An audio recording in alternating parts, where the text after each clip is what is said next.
Magtatayo ang Department of Agriculture o DA ng 20,000 bag capacity na onion cold storage sa Gabaldon, Nueva Ecija.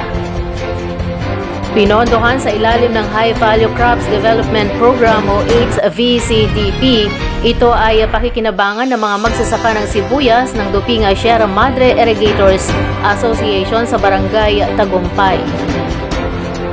Sinabi ni DA Regional HVCDP Focal Person A.B. David na ang proyekto ay naglalayong tumulong na mapataas ang kita ng mga nagtatanim ng sibuyas, mabawasan ang pagkalugi pagkatapos ng ani at mapanatili ang supply ng sibuyas sa mga lokal na pamilihan.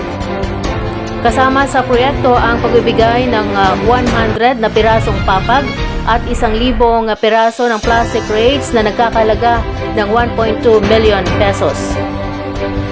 Samantala, nagpahayag naman ng pasasalamat si Dupinga Sierra Madre Irrigators Association Chairperson Victorino Costales sa DA dahil hindi na sila mapipilitang magbenta ng mga produkto sa tuwing mababa ang presyo na nagdudulot sa kanila ng pagkalugi. Sa tulong aniya ng pasilidad, may impact nila ang kanilang mga produkto at makakasabay sa pamilihan. Ang lalawigan ng Nueva Ecija ay nananatiling nangungunang producer ng sibuyas sa bansa na may tinatayang 54.67% ang kontribusyon ayon na rin sa Philippine Statistic Authority.